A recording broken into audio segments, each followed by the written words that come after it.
ลูกกำซกได้เจนปีบรรทุกสาวนาคาโดยซาแต่ลูกฮุนแสนมันโปรโมตต่อตุลในมุกตุลากา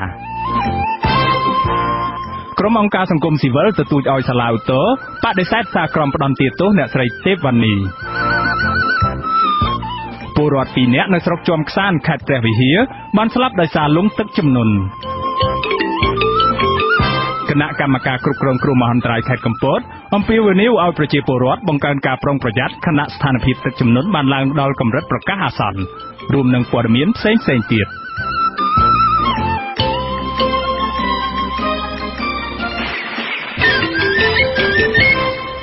เชี่ยวบรรทอตเตียนนี้ชนบันเมียนรัฐสมจูนปอดเมียนปุษดา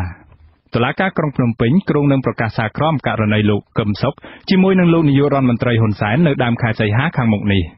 ลูกกำซกนึงเมทวีกาปีกระไดระบอลูกบานดาวเจนปีบรรทุกกัดกระไดเตียงสาวนาก้ามันตอนบานจับจองจบดามในหลายโดยซาแต่ลูกนิยรอนมันตรายได้เจดามจอดมันโจรวมต่อตุลคเนียในขนมองจุ่มน้มจุ่มแรนูบาดลูกมอมนีรถรีกาจุ่มไว้ในเรื่องนี้สาวนาการเลือกองสิกระไดมันตอนจังบานจับประดามสรูบูนอะไรพงพิกีเตียงสองค้างคือเตียงเจ้ากรอมดำนางอายกามีทีวีเตียงดามเจ้าดึงจงเจ้าจับประดามตั้งสายกอดักขณีนครมันตบกัดกระไดตั้งไปดามตีเราโคตรถวยลูกกำศอกหนึ่งลูกจุงนี้บ่บองกาจุ่มนุ่มจุ่มเรียนในเจ้าเปิดตู้ฉบับนาเจ้ากรอมลูกกีรธีอนุประเทียนตุลากากรองพรมเปิงบานประกาศนรเสียไงที่มาเพย์ประมวยกระดาษาเรื่องกระไดนี่นึ่งประกาศนมองปีรเสียไงที่ดอกไข่แต่หาขามกอย่างโลกกำซอกในโลกจุงนี้หากมันควาลาวจมพวกการโรคยุติธรรมเนื่องอำนาจตากรอมได้เริ่มประกาศโนเปขมกนี่นกนมันตบกัดกระไดสังเกตเคยถ่าพิกีแต่สองขางหากโดยเมียนกับนมจมูกเนี่ยจะยู่น้ำมาให้มนสาวนาการเลือกองสิกระไดเตาจับประดามนู้ลูกเจ้ากรอมกีริธีบานเลือกโยสำนาสมอ้อยดามเจ้าคือลูกนิยรัฐมนตรีหุ่นแสนได้ลูกจุงนี้ด่าสำนาการปิดท้ายที่มาพายบวนกักกระดามาต่อโตขณีนกนสาวนาการก็ปัญจัยตรบานดำนางอาจการลูกเสียงซกมีทีวีดำนางโดยอนาตบอลลูกหุ่นแสนคือลูกกีติหนังเจ้ากรอมลูกกีริธีปะเดแสบเพลียนลูกกำซอกบานจำตัวหายได้เจนปีบรรทบกัดกระไดมูลหะเดินรวมมาเนี่ยคลอมเมือปีปัญหาสังคมในนโยบายรูปนี้บอกบองเสจูรวมสาวนาการโดยซาลูกสนาโตเจ้ากรอมลูกกีริธีจันจิสากรอมปะเดแสบหรือโยลพรมอ้อยลูกคุณแสนจูรวมสาวนาการจมูกหนึ่งลูกขนมเนียมจะได้มันดังเต่าตัวปราชี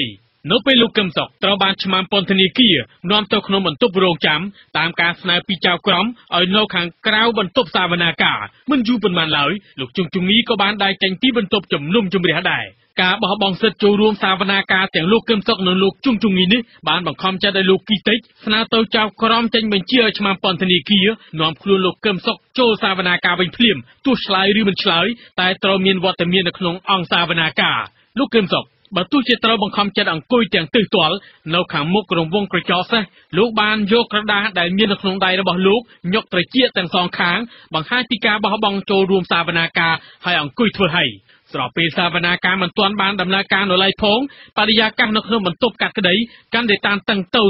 าระโหดบังคำจัดไอ้ลูกเกิมซอกเตียมประดังดัดจัดรีบประดังดูเจ้ากรอมเจงก็ปัญจัยตรบานลูกกีรธีอ่างปรามอ่างจุ่มนุ่มจุ่มเรียถาเหมือนไอ้เธอบานตีวิหูเป็นตัวให้ลูกเนาแต่จีเจ้ากรอมระโหดดอจอบในใจวิธี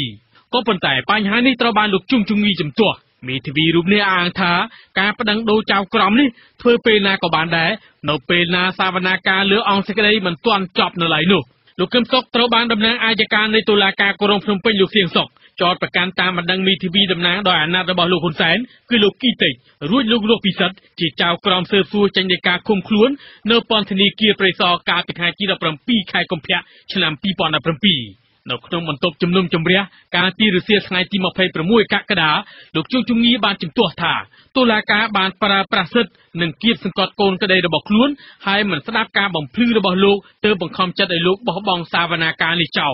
ลอยไล่ลูกกีติมีทีวีดำนางโดยอนาตบอลลูกคนแสนวิงบานปราบกรมนักกระจายถาตุลากาผมบานดักกาเกียรติสกอตเหลาก่อปัญจัยลูกกำซอกคล้วนไอตัววิงตีบานได้ชายเจ้งเตียวไว้ได้ตุลากากำปุงแต่สู้นวมcái cắt ở riêng đầy cá môn ong sạch cái đấy riêng tên là dây riêng ong sạch cái đấy năng là cá mình ao như vậy thế đốt mình chứ cái cắt ở riêng quát sống ao đam mà đáng trâu mà tọt tôi mà tái quát liệt ở cá quát tên vậy ong sạch đây ba đấy ong sạch đấy từ cá quát bẻ vậy thà chăm tích chăm mà đi chăm sân ban mà to ra ong sạch đây mà tái quát nơi tên là gì នៅក្នុងសេចក្តីសន្និដ្ឋានចុងក្រោយលោកគីតិចបានស្នើឲ្យតុលាការផ្តន្ទាទោសលោកកឹមសុខឲ្យបានធ្ងន់ធ្ងរហើយទាមទារសំណងជំងឺចិត្តចំនួន 2,000 លានរៀលលោកកឹមសុខនៅពេលឆ្មាំពន្ធនាគារនាំចេញតាមផ្លូវក្រោយបានរិះគន់ថាតុលាការធ្វើតាមតែការតម្រូវនិងតាមសម្ដីនរករបស់លោកហ៊ុនសែន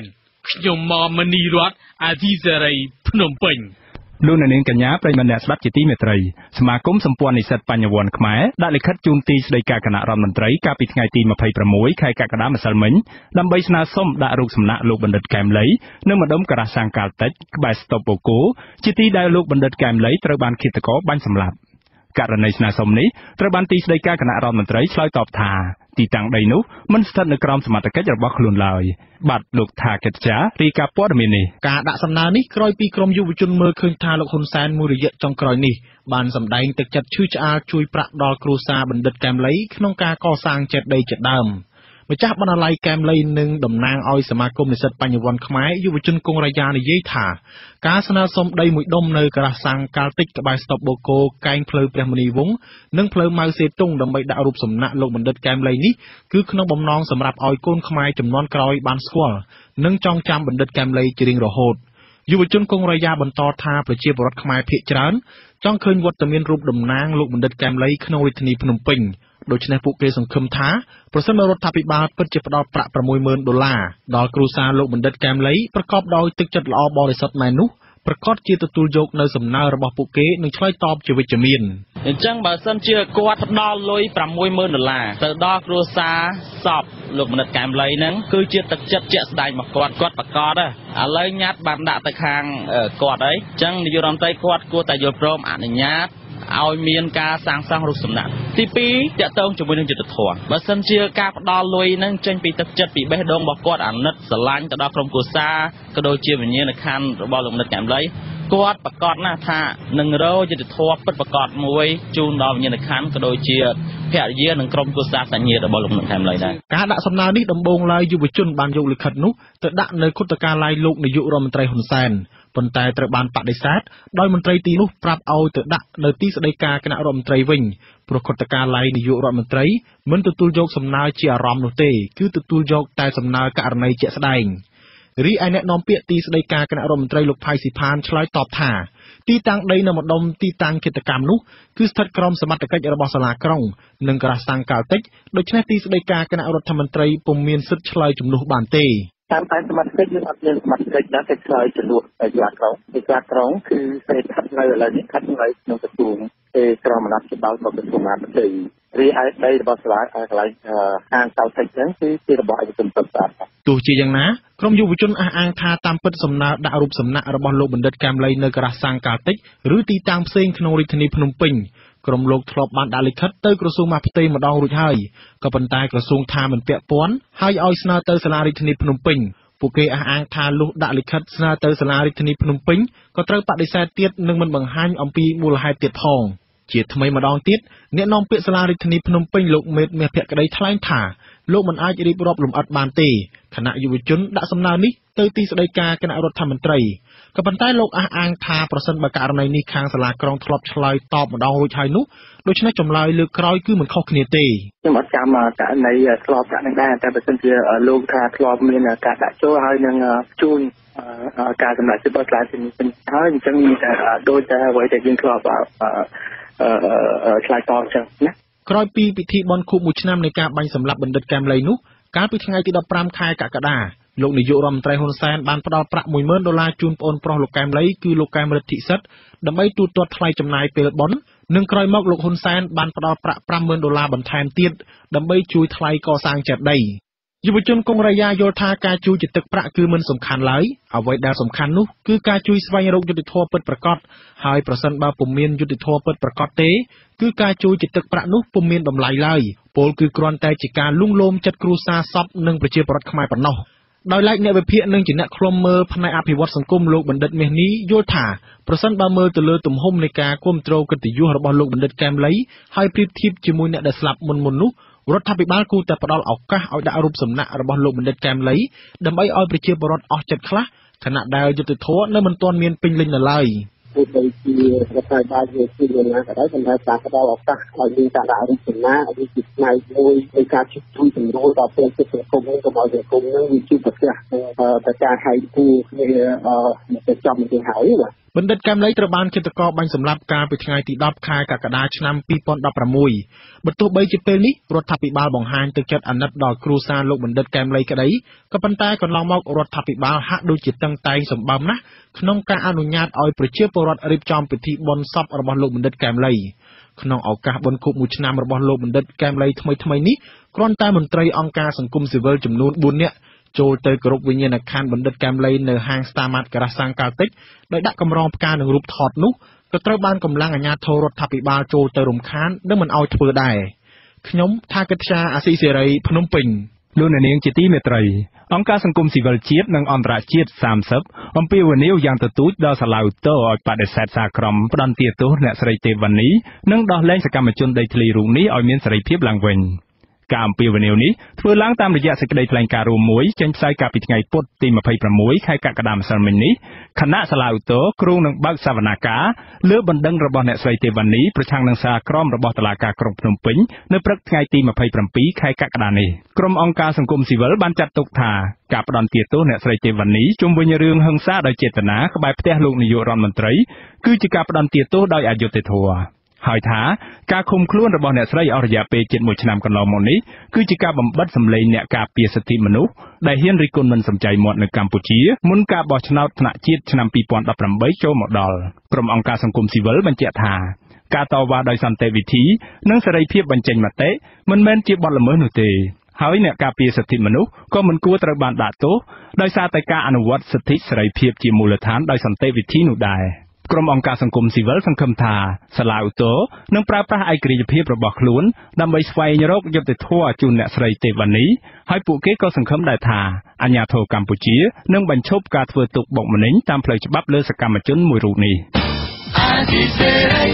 សាច់ញាតិព្រួយបារម្ភពីសុខភាពចៅសង្កាត់ប៉ោយប៉ែតមកពីគណៈបកសង្គ្រោះជាតិដែលកំពុងជាប់ឃុំក្នុងពន្ធនាគារខេត្តបន្ទាយមានជ័យភរិយារបស់លោកចៅវាសនាខ្លាចស្ថានភាពជំងឺស្វាមីរបស់អ្នកស្រីកាន់តែធ្ងន់ធ្ងរព្យាបាលមិនទាន់ហើយបណ្ដាលឲ្យមានគ្រោះថ្នាក់ដល់អាយុជីវិតលោកហ៊ុំចម្រើនរាយការណ៍ព័ត៌មាននេះសាច់ញាតិចៅសង្កាត់ប៉ោយប៉ែតគណៈបកសង្គ្រោះជាតិលើកឡើងថាស្ថានភាពជំងឺរបស់លោកចៅវាសនានៅពេលនេះហាក់មិនល្អឡើយដែលត្រូវការទៅឲ្យគ្រូពេទ្យព្យាបាលនៅខាងក្រៅទៅបានប្រពន្ធចៅសង្កាត់ប៉ោយប៉ែតដែលកំពុងជាប់ឃុំក្នុងពន្ធនាគារអ្នកស្រីវងកំហុងឲ្យដឹងនៅថ្ងៃទី26កក្កដាថា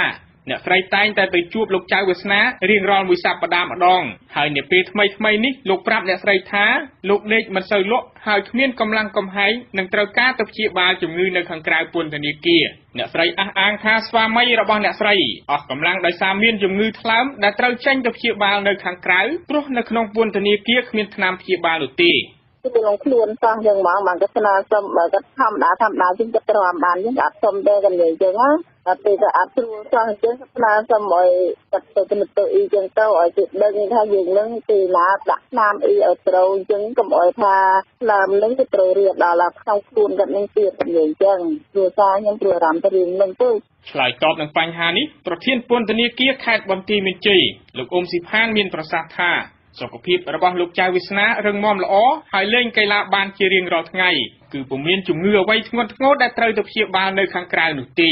អត់ទេអត់មានអីទេបងអត់មានអីទេស្រួលតែបងគាត់វាឲ្យវាដុសខ្នែងតែ5-6ថ្ងៃមួយសប្តាហ៍ជាឯងបងខ្ញុំយកគាត់ពីពេទ្យមកហ្នឹងខ្ញុំអត់ទាន់បញ្ចូលគាត់នៅក្នុងអាគារគាត់ខ្ញុំឲ្យគាត់ម្នាក់នៅប៉ុស្តិ៍សុខភាពទៀតឥឡូវនេះមន្ត្រីសម្របសម្រួលផ្នែកពេទ្យប្រចាំអង្គការលីកាដូលោកវិជ្ជបណ្ឌិតខាត់អានលើកឡើងថាជំងឺថ្លើមប្រឈមនឹងគ្រោះថ្នាក់ដល់អាយុជីវិតបានប្រសិនបើអ្នកជំងឺពុំបានទៅឲ្យគ្រូពេទ្យពិនិត្យនិងព្យាបាលឲ្យបានទាន់ពេលនោះយើងអាចគិតថាវារយៈពេលបានវាថ្នាក់នេះមិនតែវិធីដែលល្អសម្រាប់តែអ្នកជំងឺដែលមានឆ្លងមេរោគថ្លើមគឺសំខាន់គាត់ត្រូវតាមវិធីសាស្ត្រទៀងទាត់ណាហើយចំណុចតាមមុខងារថ្លើមគាត់តែថ្លើមគាត់ខូចខាតឬក៏មិនទាន់ខូចខាតទេណាហើយរបបអាហារនិងការរស់នៅសំខាន់សម្រាប់អ្នកជំងឺដែលមានឆ្លងមេរោគថ្លើមបងណាមន្ត្រីសម្របសម្រួលសមាគមការពារសិទ្ធិមនុស្សអាត់ហុកខេត្តបន្ទាយមានជ័យលោកសុំចាំងគៀមានប្រសាសន៍ថាប្រសិនបើលោកចៅវាសនាមានគ្រោះថ្នាក់ដល់អាយុជីវិតមែនគឺប្រធានពន្ធនាគារខេត្តបន្ទាយមានជ័យនិងមន្ត្រីតុលាការជាអ្នកទទួលខុសត្រូវលើករណីនេះ ព្រោះមិនឲ្យជនសង្ស័យបាននៅក្រៅឃុំដើម្បីព្យាបាលជំងឺ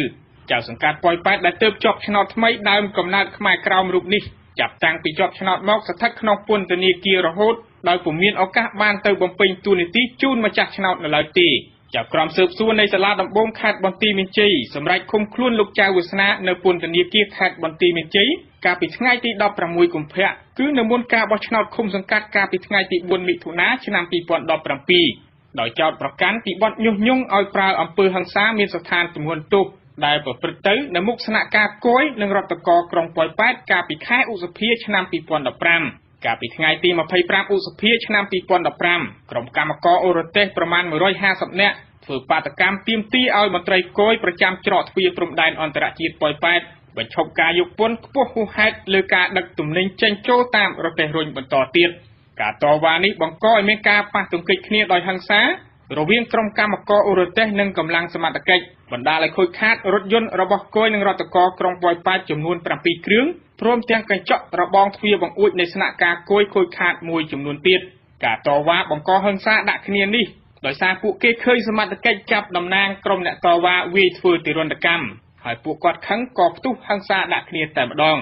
អង្គការសង្គមស៊ីវិលនៅខេត្តបន្ទាយមានជ័យលើកឡើងថាការចោទប្រកាន់និងចាប់លោកចៅវាសនាដាក់ពន្ធនាគារនេះដោយសារតែលោកជាមនុស្សមានប្រជាប្រិយភាពហើយការចាប់ចងនេះអាចជាចេតនានយោបាយច្រើនជាង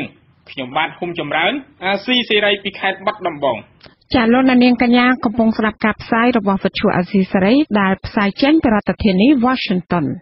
ចាក្រុមអ្នកវិភាគនិងអ្នកច្បាប់រិះគន់ថាវិសោធនកម្មច្បាប់ស្ដីពីគណៈបកនយោបាយថ្មីគឺជាច្បាប់អាក្រក់ហួសហេតុហើយថាមិនបម្រើផលប្រយោជន៍ប្រទេសជាតិនោះឡើយចាសេចក្តីរាយការណ៍ពីស្ដារអំពីរឿងនេះលោកនាងនឹងបានស្ដាប់នាពេលបន្តិចទៀតនេះលោកនាងជាទីមេត្រីអភិបាលស្រុកជាំខ្សានលោកជាកំសែងមានប្រសាសន៍កាលពីថ្ងៃពុធទី26ខែកក្កដាម្សិលមិញនេះថារហូតមកដល់ល្ងាចថ្ងៃម្សិលមិញនេះទឹកជំនន់ដោយសារភ្លៀងធ្លាក់យ៉ាងខ្លាំងដែលហូរចុះពីជួរភ្នំដងរែកកំពុងគំរាមកំហែងដល់លំនៅឋាននិងសុវត្ថិភាពពលរដ្ឋក្នុងឃុំចំនួន4នៃស្រុករបស់លោកមន្ត្រីដដែលបញ្ជាក់ថាកាលពីល្ងាចថ្ងៃទី25ខែកក្កដាកន្លងទៅនេះក្មេងស្រីម្នាក់អាយុ13ឆ្នាំនៅឃុំទឹកក្រហមនិងស្ត្រីម្នាក់អាយុ34ឆ្នាំនៅឃុំកន្ទួតស្រុកជាំខ្សានបានស្លាប់ដោយសារលង់ទឹកក្នុងពេលដែលចំនួនទឹកភ្លៀងកំពុងកើនឡើងខ្លាំងក្មេងអាយុ13ឆ្នាំម្នាក់លង់ទឹកស្រះនៅឃុំទឹកក្រហមស្រុកជាំខ្សានហើយស្រីម្នាក់ដែលគាត់ទៅធ្វើស្រែធ្វើចំការនោះគាត់លង់ទឹកស្លាប់នៅឯគេហៅថាប្រាសាទ10ឃុំកន្ទួតស្រុកជាំខ្សានអាយុ34ឆ្នាំទឹកចំនួនវាខ្លាំងពេកមកដល់ព្រឹកនេះហើយតែខ្លាំងទៀតខ្ញុំកំពុងតែចម្លងប្រជាពលរដ្ឋដែលគាត់ជាប់គាំងនៅលើផ្ទះហើយមានក្មេងតូចនិងជនពិការផងដែរបាទលោកអភិបាលស្រុកជាំខ្សានឲ្យដឹងថារហូតមកដល់រសៀលថ្ងៃទី26ខែកក្កដាទឹកជំនន់ហូរចុះពីជួរភ្នំដងរែកបានហូរលើកំណាត់ផ្លូវជាតិលេខ62ចម្ងាយប្រហែល100ម៉ែត្រព្រមទាំងគម្រាមកំហែងលំនៅឋានរបស់ប្រជាពលរដ្ឋជាង300គ្រួសារនៅឃុំចំនួន4គឺឃុំទឹកក្រហមឃុំយាងឃុំស្រអែមនិងឃុំកន្ទួតប្រធានមន្ត្រីធនធានទឹកខេត្តព្រះវិហារលោកចាប់កុយឲ្យដឹងថាទឹកជំនន់ចុះពីភ្នំអាចនឹងបន្តគម្រាមកំហែងរហូតដល់ថ្ងៃទី28ខែកក្កដាខាងមុខនេះលោកថាទឹកជំនន់ដោយសារទឹកភ្លៀងកំពុងគំរាមកំហែងស្រុកមួយចំនួនរបស់ខេត្តព្រះវិហារដែលនៅជាប់នឹងជួរភ្នំដងរែកព្រមទាំងប៉ះពាល់ទៅដល់ស្រុកត្រពាំងប្រាសាទនិងស្រុកអន្លង់វែងនៃខេត្តបន្ទាយមានជ័យផងដែរលោកនាងប្រិមត្តអ្នកស្ដាប់ជាទីមេត្រីគណៈកម្មការគ្រប់គ្រងគ្រោះមហន្តរាយខេត្តកំពតអំពាវនាវឲ្យប្រជាពលរដ្ឋបង្កើនការយកចិត្តទុកដាក់និងប្រុងប្រយ័ត្នខ្ពស់ខណៈដែលប្រព័ន្ធវាស់ស្ទង់កម្ពស់ទឹកជំនន់ឲ្យដឹងថាស្ថានភាពទឹកបានឡើងដល់កម្រិតប្រកាសអាសន្នបាទលោកវ៉ាន់វ៉ាន់ដេតមានសេចក្តីរាយការណ៍អំពីព័ត៌មាននេះបើទោះជាស្ថានភាពទឹកបានឡើងដល់កម្រិតប្រកាសអាសន្ននៅតាមក្រុងនិងស្រុកមួយចំនួននៃខេត្តកំពតប៉ុន្តែស្ថានភាពទឹកផ្នែកខាងលើទំនប់នៃវារីអគ្គិសនីកំចាយនៅមិនទាន់ដល់កម្រិតប្រកាសអាសន្ននៅឡើយទេគិតត្រឹមល្ងាចថ្ងៃទី26កក្កដាតាមរយៈ Facebook របស់រដ្ឋបាលសាលាខេត្តកំពតបញ្ជាក់ថាកម្ពស់ទឹកនៅលើទំនប់វារីអគ្គិសនីកំចាយមានកម្ពស់149ម៉ែត្រខណៈភូមិឃុំមួយចំនួននៅក្នុងស្រុកទឹកឈូបានរងការលិចជាបណ្ដាហើយអាជ្ញាធរខេត្តបានជូនដំណឹងឲ្យប្រជាពលរដ្ឋមានការយកចិត្តទុកដាក់និងប្រុងប្រយ័ត្នខ្ពស់ចំពោះគ្រោះថ្នាក់ផ្សេងៗដែលអាចកើតឡើងជាយថាហេតុ ពិសេសប្រុងប្រយ័ត្នចំពោះក្មេងតូចៗកុំឲ្យលេងទឹកនិងត្រូវត្រៀមរៀបចំសម្ភារៈមធ្យោបាយធ្វើដំណើរស្បៀងអាហារនិងសត្វពាហនៈតាមសេចក្តីជូនដំណឹងរបស់រដ្ឋបាលខេត្តកំពតមិនបានបញ្ជាក់ថាចំនួនទឹកភ្លៀងដែលបណ្ដាលឲ្យលិចភូមិឃុំមួយចំនួនក្នុងស្រុកទឹកឈូតាមដងមាត់ព្រែកកំពតដោយសារការបើកទ្វារទឹកបង្ហូរពីវារីអគ្គិសនីនៅលើភ្នំកំចាយឬយ៉ាងណានោះទេហើយអាស៊ីសេរីក៏មិនអាចសុំការបំភ្លឺបន្ថែមពីអភិបាលខេត្តកំពតលោកច័ន្ទចេស្តាបានដែរនៅថ្ងៃទី26កក្កដាដោយលោកប្រាប់ថាឲ្យចាំមើលតាម Facebook អ្នកភូមិនៅឃុំកំពង់ក្រែងស្រុកទឹកឈូបានប្រាប់ថាទំនប់វារីអគ្គិសនីកំចាយបានបើកទ្វារបង្ហូរទឹកពីភ្នំកំចាយតាំងពីយប់ថ្ងៃទី25កក្កដាមកជាហេតុធ្វើឲ្យមានទឹកឡើងលិចភូមិអ្នកភូមិប្រាប់ថាពួកគាត់បានឮសំឡេងស៊ីរ៉ែនប្រកាសអាសន្នយ៉ាងតិចណាស់3ដងកាលពីយប់ថ្ងៃទី25កក្កដាដោយម្ដងនៅម៉ោង10យប់ម្ដងទៀតនៅម៉ោង11យប់និងម៉ោង2យប់ម្ដងទៀតស្នងការនគរបាលខេត្តកំពតលោកម៉ៅច័ន្ទមធុរិទ្ធឲ្យដឹងនៅល្ងាចថ្ងៃទី26កក្កដាថាមានពលរដ្ឋជាង200គ្រួសារនៅក្នុងស្រុកទឹកឈូបានរងការប៉ះពាល់តិចតួចនៅឡើយពីទឹកជំនន់នៅខេត្តកំពតលោកស្នងការថាបើសិនភ្លៀងនៅតែបន្តទៀតក្រុងកំពតប្រឈមនឹងការលិចប៉ុន្តែទោះជាយ៉ាងណាលោកបានណែនាំដល់ប៉ុស្តិ៍ប៉ូលីសឲ្យត្រៀមជួយពលរដ្ឋរងគ្រោះនិងណែនាំដល់ពលរដ្ឋកុំឲ្យក្មេងតូចៗលេងទឹកបើសិនណានៅតែភ្លៀងអាហ្នឹងក៏បានដែរតែបើមិនអត់យ៉ាងឡើងភ្លៀងអាហ្នឹងអត់អីទេតាមត្រៀមទូត្រៀមអីសញ្ញាទឹកគឺពួកគាត់បាទស្ទៀងហ្នឹងបើសិនណាវាលិចទៅចាប់ឆ្នាំមុននេះអានេះយើងមានប្រមេជួយពួកគាត់គេណាតែណែនាំទៅដល់ពលរដ្ឋរបស់យើងហើយឲ្យប្រាប់ពួកគាត់សំខាន់គាត់គឺក្មេងតូចៗហើយទី2នេះសាប់ទីអាណារបស់គាត់ហ្នឹងឲ្យគាត់គឺមកតាមនឹងទីទួលដែលមានសុខភាពណាភ្លៀងនិងខ្យល់កន្ត្រាក់បានធ្លាក់ជាប់នៅខេត្តកំពតក្នុងរយៈពេលជិត1សប្តាហ៍មកនេះទឹកសមុទ្រនៅព្រែកកំពតម្ដុំមុខសាលាខេត្តបានហក់ឡើងខ្លាំងនៅថ្ងៃទី26កក្កដាគឺសល់តែកន្លះម៉ែត្រទៀតនឹងលិចចូលទៅក្នុងក្រុងកំពតខណៈដែលត្រើយម្ខាងទៀតនៃក្រុងកំពតទឹកបានជន់លិចជាបណ្ដាហើយចំណែកអ្នកនេសាទនៅតាមសមុទ្របានផ្អាកសកម្មភាពនេសាទនៅសមុទ្រជាច្រើនថ្ងៃមកហើយសាលាខេត្តកំពតក៏អំពាវនាវឲ្យពលរដ្ឋប្រុងប្រយ័ត្នបង្ការក្នុងពេលមានការហូរគំហុកទឹកភ្លៀងនៅព្រែកកំពតនិងទឹកឈូផងដែរខ្ញុំវ៉ាន់វ៉ាន់ដេតអាស៊ីសេរីខេត្តកំពតលោកនាងជាទីមេត្រីប្រជាសហគមន៍នៅឃុំត្រពាំងឫស្សីស្រុកកំពង់ស្វាយខេត្តកំពង់ធំសម្ដែងការមិនពេញចិត្តចំពោះការសម្រេចរបស់អាជ្ញាធរឃុំក្នុងការបែងចែកដីសហគមន៍ទៅឲ្យប្រជាពលរដ្ឋនៅភូមិផ្សេងពួកគេថាដីព្រៃសហគមន៍មួយនេះបានផ្ដល់ប្រយោជន៍យ៉ាងច្រើនដល់ការរស់នៅរបស់ពួកគាត់និងជាទ្រព្យសម្បត្តិរួមប៉ុន្តែអាជ្ញាធរឃុំបែរជាខុបខិតគ្នាបែងចែកដីព្រៃសហគមន៍ឲ្យក្លាយទៅជាសម្បត្តិឯកជនទៅវិញសូមលោកអ្នកនាងស្ដាប់សេចក្តីរាយការណ៍របស់លោកសុតសុខប្រាថ្នាអំពីព័ត៌មាននេះប្រជាសហគមន៍នៅឃុំត្រពាំងឫស្សីស្នើឲ្យអាជ្ញាធរពាក់ព័ន្ធចាត់វិធានការទៅលើមន្ត្រីមូលដ្ឋានចំពោះការបែងចែកដីព្រៃសហគមន៍របស់ពួកគាត់ព្រមទាំងស្នើឲ្យរក្សាទុកដីព្រៃសហគមន៍ជាសម្បត្តិរួមដដែលបន្ថែមពីនេះពួកគាត់ស្នើឲ្យបញ្ឈប់សកម្មភាពកាប់រៀនព្រមទាំងឈូសឆាយដីព្រៃសហគមន៍បន្តទៀតពីព្រោះនឹងធ្វើឲ្យប៉ះពាល់ដល់ពលរដ្ឋម្ចាស់ស្រុកដូចជាបាត់បង់មុខរបរប្រពៃណីនិងបាត់បង់កន្លែងលែងគោក្របីជាដើមអតីតប្រធានព្រៃសហគមន៍និងបច្ចុប្បន្នជាសមាជិកព្រៃសហគមន៍ឃ្មុំស្រកថ្លុកឫស្សីលោកយ៉ាន់យឿនមានប្រសាសន៍ថាពលរដ្ឋនៅភូមិល្បីជាង100គ្រួសារទទួលផលប្រយោជន៍ពីព្រៃសហគមន៍មួយនេះប៉ុន្តែអាជ្ញាធរឃុំបែរជាខុបខិតគ្នាបែងចែកដីព្រៃសហគមន៍របស់ពួកគាត់ឲ្យទៅពលរដ្ឋនៅភូមិផ្សេងដោយមិនបានប្រាប់ប្រជាសហគមន៍មូលដ្ឋានឡើយលោកបន្តថាការបែងចែកដីរួមឲ្យទៅពលរដ្ឋនៅភូមិផ្សេងនិងអ្នកមានប្រាក់គឺជារឿងមិនត្រឹមត្រូវទេហើយពួកគាត់ជំទាស់ដាច់ខាតចំពោះករណីនេះខ្ញុំថាមិនឲ្យខុសទេបាទអានេះដូចតែគេបែងចែកនេះគឺជាប្រៀបធៀបថាពាក្យចាស់គេថាយកស្បៃទៅបាំងទេគ្រូអាកំហុសដូចតែទឹកនេះតម្រៃឡាប់យកអេទៅបាំងទៅកុំឲ្យវាស្មើពេកចឹងកាលណាទៅលក់គាត់លក់ដូរពួកពូខ្ញុំថាទៅគឺថាច្រឡំថាទៅវាច្រឡំទៅ2ខ្លង3ខ្លងទៅរហូតដល់ចឹងវាអត់ពាក្យថាព្រៃសហគមន៍ឃ្មុំស្រកឫស្សីបានបង្កើតឡើងកាលពីចុងទសវត្សរ៍ឆ្នាំ1990និងទទួលស្គាល់ពីមន្ត្រីរដ្ឋបាលព្រៃឈើកាលពីឆ្នាំ2008ដែលមានផ្ទៃដីជិត 1000 ហិកតាប៉ុន្តែបច្ចុប្បន្ននៅសល់ជាង600ហិកតាប៉ុណ្ណោះប្រជាសហគមន៍មួយនេះទើបដឹងថាអាជ្ញាធរមូលដ្ឋានបានបែងចែកដីរបស់ពួកគាត់ឲ្យទៅពលរដ្ឋនៅភូមិត្រពាំងថ្មចំនួន60គ្រួសារកាលពីថ្ងៃទី10កក្កដាប៉ុន្តែមិនទាន់ដឹងថាក្នុងមួយគ្រួសារទទួលបានដីចំនួនប៉ុន្មានហិកតាទេប្រភពដដែលបញ្ជាក់ថាក្រោយពេលដឹងថាដីសហគមន៍របស់ពួកគាត់ត្រូវបានអាជ្ញាធរបែងចែកឲ្យពលរដ្ឋតំបន់ផ្សេងរូបភាពកាប់ឈើនិងឈូសឆាយដីព្រៃកើតឡើងជាហូរហែហើយលោកប៉ាន់ប្រមាណថាសកម្មភាពឈូសឆាយដីព្រៃអស់ប្រហែល40ហិកតាចំណែកប្រជាសហគមន៍ក៏នាំគ្នាទៅខាត់សកម្មភាពឈូសឆាយទាំងនោះជាបន្តបន្ទាប់ដោយរងចាំការដោះស្រាយជាមុនសិន អាស៊ីសេរីមិនអាចតាក់ទងមេឃុំត្រពាំងឫស្សីដើម្បីឆ្លើយតបការចោទប្រកាន់នេះបានទេនៅថ្ងៃទី26កក្កដាចំណែកនេះខណ្ឌរដ្ឋបាលព្រៃឈើខេត្តកំពង់ធំលោកទឹកញាតាក៏នៅមិនទាន់សុំការបំភ្លឺបាននៅឡើយដែរដោយសារប្រព័ន្ធទូរស័ព្ទរអាក់រអួលស្ដាប់គ្នាមិនបាន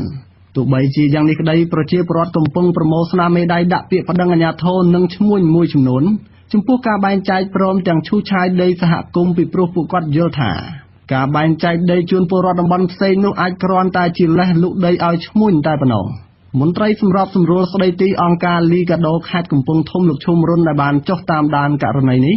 មានប្រសាសន៍ថាដីព្រៃសហគមន៍ពិតជាត្រូវបានបែងចែកនិងរងការកាប់រៀនព្រមទាំងឈូសឆាយប្រកបមែនលោកត្រេកអរប្រសិនបើមានការបែងចែកដីជូនពលរដ្ឋក្រីក្រពិតប្រាកដស្របតាមទម្រង់ដីសម្បត្តិសង្គមគិច្ចប៉ុន្តែលោកបារម្ភខ្លាចតែធ្លាក់ទៅលើដៃឈ្មួញម្យ៉ាងដីព្រៃសហគមន៍ដែលទទួលស្គាល់ដោយច្បាប់អាជ្ញាធរគឺមិនអាចបែងចែកឬលក់ដូរបានទេចឹងបើសិនជាអាជ្ញាធរគាត់លូកដៃទៅបែងចែកឬគាត់ធ្វើអ្វីមួយមិនត្រឹមត្រូវអានឹងបានន័យថាគាត់រំលោភទៅលើច្បាប់របស់រដ្ឋបាលច្បាប់របស់រដ្ឋផងហើយនឹងរំលោភទៅលើសហគមន៍ផងលោកឈុំរុនបញ្ជាក់ថានឹងរៀបចំពាក្យបណ្ដឹងរបស់ពលរដ្ឋដើម្បីដាក់អន្តរាគមន៍ទៅស្ថាប័នពាក់ព័ន្ធព្រមទាំងអាជ្ញាធរខេត្តតែម្ដងជំវិញករណីមន្ត្រីមូលដ្ឋានបែងចែកដីសហគមន៍មួយនេះខ្ញុំបាទសូលសុខប្រាថ្នាអាស៊ីសេរីពីខេត្តកំពង់ចាមលោកនាងជាទីមេត្រីក្រុមគ្រូពេទ្យមនុស្សធម៌ស្ម័គ្រចិត្តជាច្រើនអ្នកមកពីខេត្តហៃណានប្រទេសចិនបានមកព្យាបាលជំងឺបាយភ្នែកឬជំងឺភ្នែកឡើងបាយជូនប្រជាពលរដ្ឋខ្មែររយៈពេល3ថ្ងៃនៅក្នុងខេត្តសៀមរាបដោយមិនគិតថ្លៃក្រុមគ្រូពេទ្យចិនទាំងនោះបានចាប់ផ្ដើមពិនិត្យនិងព្យាបាលជំងឺភ្នែកឡើងបាយនៅក្នុងមន្ទីរពេទ្យភ្នែកនៃខេត្តសៀមរាបចាប់ពីថ្ងៃទី25រហូតដល់ថ្ងៃទី27ខែកក្កដានេះបាទពីខេត្តសៀមរាបលោកហងសាវយុទ្ធមានសេចក្តីរាយការណ៍ជំវិញព័ត៌មាននេះប្រធានមន្ទីរពេទ្យបង្អែកខេត្តសៀមរាបគឺលោកប៉ែនផលគុណលោកមានប្រសាសន៍នៅព្រឹកថ្ងៃពុធទី26ខែកក្កដាថាវត្តមានរបស់ក្រុមគ្រូពេទ្យចិនដែលមកជួយព្យាបាលជំងឺបាយភ្នែកឲ្យពលរដ្ឋខ្មែរនេះគឺធ្វើឡើងទៅតាមកិច្ចសហការរវាងអាជ្ញាធរខេត្តហៃណានរបស់ចិននិងអាជ្ញាធរខេត្តសៀមរាបលោកប៉ែនផលគុណយល់ថាភ្នែកគឺមានសារៈសំខាន់ខ្លាំងណាស់សម្រាប់មនុស្សម្នាក់ៗបន្ទាប់ពីជីវិតហើយភាពសុខសាន្តព្រមទាំងការរីកចម្រើនផ្នែកសេដ្ឋកិច្ចគ្រួសាររបស់ពលរដ្ឋគ្រប់រូបក៏ត្រូវពឹងផ្អែកទៅលើភ្នែកមើលឃើញដែរដូច្នេះការព្យាបាលភ្នែកដែលមានបញ្ហាឲ្យមើលឃើញវិញគឺមានគុណតម្លៃខ្ពស់បំផុតវត្តមានក្រុមគ្រូពេទ្យចិនមកជួយធ្វើការពិនិត្យព្យាបាលពិសេសគឺយកកាប់បាយភ្នែកដល់ប្រជាជនកម្ពុជាបែបនេះគឺជាការចូលរួមដ៏សំខាន់ធ្វើឲ្យមានការប្រសើរឡើងនៅយុទ្ធសាស្ត្រដើម្បីទប់ស្កាត់ភាពពិការភ្នែកដល់មនុស្សចាស់គាត់ចូលរួមចំណែកយ៉ាងសំខាន់នៅក្នុងការព្យាបាលកំហើញដល់ប្រជាជនកម្ពុជាហើយការព្យាបាលនេះគឺមិនមានការគិតថ្លៃសេវាទេបាទម្សិលមិញយើងពិនិត្យបានជិត200នាក់អាថ្ងៃនេះប្រហែលជា100នាក់ជាងទៀតបាទអញ្ចឹងអាចមានការរះកាប់ចន្លោះពី300ទៅ400នាក់ចំណែកក្រុមវិជ្ជបណ្ឌិតចិនមិនបានធ្វើការអធិប្បាយចំពោះការបញ្ជូនគ្រូពេទ្យជាច្រើនអ្នកមកជួយព្យាបាលនិងវះកាត់ជំងឺបាយភ្នែកជូនពលរដ្ឋខ្មែរដោយឥតគិតថ្លៃនោះយ៉ាងណាទេនៅក្នុងខិត្តប័ណ្ណផ្សព្វផ្សាយដំណឹងអំពីការព្យាបាលភ្នែកនោះក្រុមគ្រូពេទ្យចិនគ្រាន់តែសរសេរថាចិននិងកម្ពុជាគឺជាអ្នកជិតខាងល្អដែលស្រឡាញ់គ្នាដូចជាបងប្អូនគឺជាមិត្តល្អស្មោះត្រង់និងជួយគ្នាទៅវិញទៅមកមានពលរដ្ឋខ្មែរមកពីតាមបណ្ដាស្រុកនានានិងពីខេត្តមួយចំនួននៅជាប់នឹងខេត្តសៀមរាបរាប់រយនាក់បានស្កាត់មកពិនិត្យនិងព្យាបាលភ្នែកជាមួយគ្រូពេទ្យចិនរយៈពេល2ថ្ងៃមកហើយអ្នកស្រីអៀមសេងអាយុ67ឆ្នាំដែលខំស្កាត់មកតាំងពីស្រុកព្រែកប្រសពខេត្តក្រចេះមានប្រសាសន៍ថាអ្នកស្រីមានជំងឺភ្នែកដក់ទឹកនិងឡើងបាយរយៈពេលជិត2ឆ្នាំមកហើយ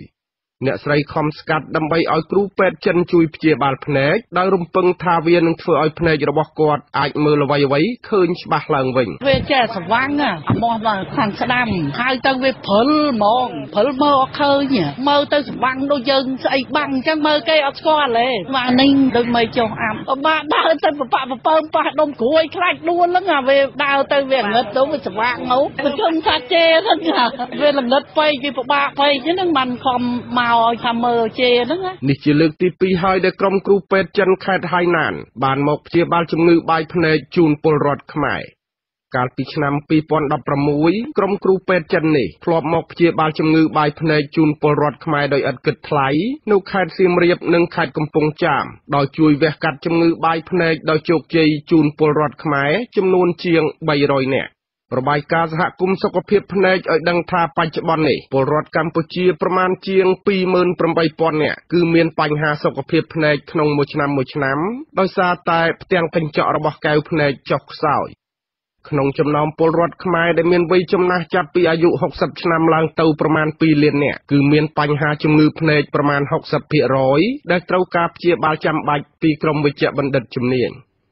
ខ្ញុំហងសាវយុទ្ធអាស៊ីសេរីរាយការណ៍ពីខេត្តសៀមរាបលោកនាងជាទីមេត្រីសមាជិកសហគមន៍ភូមិសមុទ្រក្រោមរកឃើញឯកសារទិញលក់ឈើខុសច្បាប់នៅក្នុងព្រៃដែនជម្រកសត្វលំផាត់ខេត្តរតនគិរីពាក់ព័ន្ធមន្ត្រីភូមិនិងប្រធានសហគមន៍ដែលបានផ្តិតមេដាយលើកិច្ចសន្យាលក់ឈើក្នុងព្រៃទាំងនោះទៅឲ្យឈ្មួញ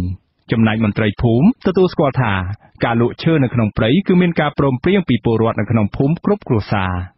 បាទលោករដ្ឋាវិសាលរាយការណ៍ព័ត៌មាននេះពលរដ្ឋភូមិសមុទ្រក្រោមឃុំសេដាស្រុកលំផាត់ខេត្តរតនគិរីទាមទារឲ្យក្រសួងបរិស្ថានស៊ើបអង្កេតបន្ទាន់ទៅលើសកម្មភាពទិញលក់ឈើមូលក្នុងដែនជម្រកសត្វព្រៃមានតម្លៃ$15,000ការទាមទារនេះធ្វើឡើងបន្ទាប់ពីអ្នកភូមិរកឃើញឯកសារថតចម្លងមួយដែលជាកិច្ចសន្យារវាងមេភូមិរួមជាមួយប្រធានសហគមន៍ភូមិសមុទ្រក្រោមដែលបានផ្តិតមេដាយលក់ដើមឈើនៅចំណុចភ្នំអាតក្នុងដែនជម្រកសត្វព្រៃទៅឲ្យឈ្មួញកាលពីចុងឆ្នាំ2016ពលរដ្ឋភូមិសមុទ្រក្រោមលោកតូចផល្លាបញ្ជាក់នៅថ្ងៃទី26ខែកក្កដាថាឯកសារនេះគឺជាភស្តុតាងបន្ថែមទៀតដែលបញ្ជាក់ថាឈើក្នុងដែនជម្រកសត្វព្រៃត្រូវគេកាប់ធ្វើអាជីវកម្មបន្ទាប់ពីអ្នកភូមិបានប្រទះឃើញឈើមូលនៅតំបន់ភ្នំអាតត្រូវគេអារំលំហើយឈ្មួញគឺជាអ្នកដឹកជញ្ជូននាំឈើចេញទៅប្រទេសវៀតណាមលោកថាអ្នកភូមិនឹងបង្ហាញឯកសារនេះជូនមន្ត្រីអាយកាខណៈអ្នកភូមិនឹងត្រូវកោះហៅឲ្យចូលបង្ហាញអង្គហេតុដែលអ្នកភូមិបានប្តឹងបរិហាអាជ្ញាធរមូលដ្ឋានថាជាប់ពាក់ព័ន្ធនៅរឿងកាប់រៀនព្រៃនៅតំបន់ដែនជម្រកសត្វព្រៃលំផាត់ចាប់បានអាហ្នឹងយកមកបានគាត់ទទួលស្គាល់ថាគាត់ហ្នឹងលក់គេកាប់ហ្នឹងពីភ្នំអាកមួយភ្នំមហាលមួយទៀតប្រជាពលរដ្ឋភូមិសមុទ្រក្រោមបានដឹងថាចន្លោះពីខែវិច្ឆិកាឆ្នាំ2016ដល់ខែមករាឆ្នាំ2017ឈើមូលនៅតំបន់ភ្នំអាតនិងភ្នំមហាលក្បែរគ្នានោះរាប់ពាន់ដើមត្រូវគេអារំលំកាត់ចុងកាត់គល់ហើយដឹកជញ្ជូនទៅប្រទេសវៀតណាមប្រជាពលរដ្ឋភូមិសមុទ្រក្រោមដែលបានទៅដល់ទីតាំងកាប់ឈើសូមមិនឲ្យបញ្ចេញឈ្មោះឲ្យដឹងថារហូតបច្ចុប្បន្នឈើមូលរាប់រយដើមដែលគេកាប់រួចហើយបន្សល់ចោលនៅភ្នំនោះនៅឡើយបន្ទាប់ពីសមត្ថកិច្ចបានបង្ក្រាបទីតាំងនោះអាស៊ីសេរីមិនអាចសុំការបញ្ជាក់ពីប្រធានមន្ត្រីបរិស្ថានខេត្តរតនគិរីលោកផុនខេមរិនជុំវិញការអះអាងរបស់អ្នកភូមិបានទេនៅថ្ងៃទី26ខែកក្កដាចំណែកអនុប្រធានភូមិសមុទ្រក្រោមលោកប៊ុនធៀងសឿនទទួលស្គាល់ថាលិខិតព្រមព្រៀងលក់ព្រៃឈើនៅតំបន់ភ្នំអាតថាជាការឯកភាពរបស់សមាជិកសហគមន៍ទាំងអស់លោកថាប្រាក់ដែលបានពីការលក់ឈើ$7,000បានយកទៅសង់សាលាប្រជុំភូមិហើយប្រាក់នៅសល់ចែកសមាជិកសហគមន៍មួយគ្រួសារបានជាង10,000រៀលជាបុរដ្ឋព្រមទាំងអស់អញ្ចឹងព្រមលក់ព្រៃឈើហ្នឹងអាហ្នឹងថាព្រមតែយើងក៏លក់ដែរតែជាបុរដ្ឋព្រមគេមិនហ៊ានទិញដែរបើចែកក៏មាន10,000ឡងខ្ញុំសល់ទីខ្ញុំធ្វើឆ្លាភូមិអីហ្នឹងចែកជាបុរដ្ឋអ្នកសម្របសម្រួលសមាគមអាត60ខេត្តរតនគិរីលោកដិនខុននីបញ្ជាក់ថាសហគមន៍ភូមិសមុទ្រក្រោមបានប្រគល់ឯកសារទិញលក់ឈើនៅតំបន់ដែនជម្រកសត្វព្រៃលំផាត់មកសមាគមដើម្បីទុកជាវត្ថុតាងតាមផ្លូវច្បាប់លោកថាលិខិតព្រមព្រៀងលក់ឈើនេះជាវត្ថុតាងសំខាន់ទាក់ទិនបទអក្រិតព្រៃឈើហេតុនេះសមត្ថកិច្ចពាក់ព័ន្ធត្រូវស៊ើបអង្កេតរឿងនេះកាលណាដែលមានបុគ្គលណាគាត់កាប់ក៏ដោយគាត់លក់ក៏ដោយអានឹងជាសកម្មភាពខុសច្បាប់កិច្ចព្រមព្រៀងថតចម្លងចុះថ្ងៃទី10ខែវិច្ឆិកាឆ្នាំ2011ដែលអាស៊ីសេរីទទួលបានពីសហគមន៍ភូមិសមុទ្រក្រោមឲ្យដឹងថាតំណាងអាជ្ញាធរភូមិសមុទ្រក្រោម2នាក់គឺប្រធានភូមិលោកខំផសាវ៉ាតនិងអនុប្រធានភូមិលោកប៊ុនធៀងសឿនរួមទាំងគណៈកម្មការសហគមន៍ភូមិសមុទ្រក្រោមលោកថាន់មហឺលនិងលោកខំម៉ាសាបានព្រមព្រៀងលក់ព្រៃឈើចាប់ពីជើងភ្នំអាតរហូតដល់កំពូលភ្នំតែឲ្យឈ្មោះមរឹមឈើបទាំងឈើអារួចនិងឈើមិនទាន់អារំលំហើយមិនអនុញ្ញាតឲ្យជនណាមានសិទ្ធិដឹកឈើចេញក្រៅពីអ្នកទិញនោះទេនឹងចាត់កងសន្តិសុខចំនួន8នាក់យាមការពារនៅទីតាំងកាប់ឈើនោះទៀតផងឈើក្នុងព្រៃដែលលក់មានតម្លៃ$15,000អាមេរិកខ្ញុំរដ្ឋាវិសាលអាស៊ីសេរីរាយការណ៍ពីខេត្តរតនគិរីអាជ្ញាធរកម្ពុជាបានចាប់បញ្ជូនជនជាតិចិន17នាក់ទៅប្រទេសចិនវិញតាមជើងយន្តហោះដឹកអ្នកដំណើរពីក្រុងព្រះសីហនុកាលពីថ្ងៃទី26ខែកក្កដាម្សិលមិញនេះសារព័ត៌មាន AP បានដកស្រង់សម្ដីលោកអុកហៃសេឡាប្រធានផ្នែកស៊ើបអង្កេតនិងអនុវត្តនីតិវិធីនៃអគ្គនាយកដ្ឋានអន្តរប្រវេសន៍ក្រសួងមហាផ្ទៃថាសមត្ថកិច្ចក៏គ្រោងនឹងចាប់បញ្ជូនជនសង្ស័យ14នាក់ផ្សេងទៀតតាមជើងយន្តហោះដឹកអ្នកដំណើរពីខេត្តសៀមរាបនៅក្នុងសប្តាហ៍នេះដើម្បីយកទៅកាត់ទោសនៅប្រទេសចិនវិញ ជនសង្ស័យទាំងនោះមានទាំងជនជាតិចិននិងជនជាតិតៃវ៉ាន់ប៉ុន្តែត្រូវបានបញ្ជូនទៅប្រទេសចិនទាំងអស់សមត្ថកិច្ចកម្ពុជាចាប់ខ្លួនពួកគាត់ពីបទឆបោកតាមប្រព័ន្ធអ៊ីនធឺណិតក្រុមនេះបោកអ្នកមានទ្រព្យនិងមន្ត្រីរដ្ឋការចិនដោយពីដំបូងឡើយពួកគេតាក់ទងស្ត្រីតាមបណ្ដាញសង្គមនិងលួងលោមឲ្យស្ត្រីទាំងនោះផ្ញើរូបអាក្រាតឲ្យពួកគេពេលដែលបានរូបរួចហើយពួកគេបានគំរាមទារប្រាក់ពីម្ចាស់រូបអាក្រាតទាំងនោះជាថ្នូវនឹងការមិនបង្ហោះរូបនោះឲ្យគេឯងឃើញកាលពីសប្តាហ៍កន្លងទៅអាជ្ញាធរកម្ពុជាបានចាប់ខ្លួនជនជាតិតៃវ៉ាន់7នាក់ជាប់សង្ស័យពីបទឆបោកតាមប្រព័ន្ធអ៊ីនធឺណិតនេះដែរកាលពីខែកញ្ញាឆ្នាំ2016កន្លងទៅអាជ្ញាធរកម្ពុជាក៏បានចាប់បញ្ជូនជនសង្ស័យ63នាក់ក្នុងនោះមានជនជាតិតៃវ៉ាន់13នាក់ពាក់ព័ន្ធនឹងបទល្មើសដដែលនេះការបញ្ជូនជនជាតិតៃវ៉ាន់ទៅកាន់ប្រទេសចិនដូចនេះត្រូវបានអាជ្ញាធរតៃវ៉ាន់ចោទរដ្ឋាភិបាលចិនថាចាប់ពង្រត់ជនជាតិតៃវ៉ាន់ទាំងនោះទោះជាយ៉ាងនេះក្តីរដ្ឋាភិបាលកម្ពុជានៅតែប្រកាសចំហឥតងាករេគាំទ្រពេញទំហឹងនៅគោលនយោបាយចិនតែមួយនិងមិនអនុញ្ញាតឲ្យតៃវ៉ាន់ដាក់ទូតឬលើកទង់ជាតិនៅលើទឹកដីកម្ពុជាបានឡើយលោកនាងប្រិមត្តអ្នកស្ដាប់ជាទីមេត្រីលោកនាងទើបបានស្ដាប់ព័ត៌មានប្រចាំថ្ងៃរបស់វិទ្យុអាស៊ីសេរីដែលរៀបចំជូនដោយខ្ញុំបាទមានរិទ្ធពីរដ្ឋធានី Washington ជាបន្តទៅទៀតនេះសូមអញ្ជើញលោកនាងរងចាំស្ដាប់សេចក្តីរាយការណ៍ផ្សេងទៀតនៃកម្មវិធីផ្សាយរបស់យើងខ្ញុំនាពេលបន្តិចទៀតនេះ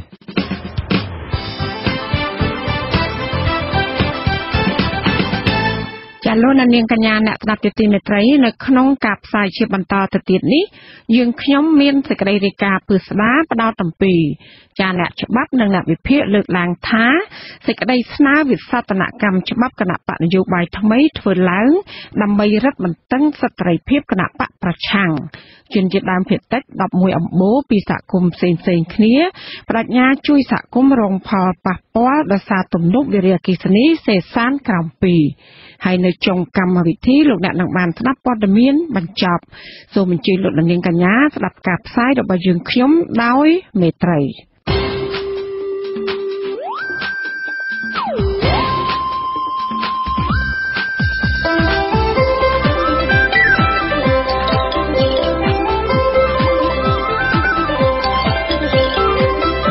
សេចក្តីរាយការណ៍ពិស្ដារ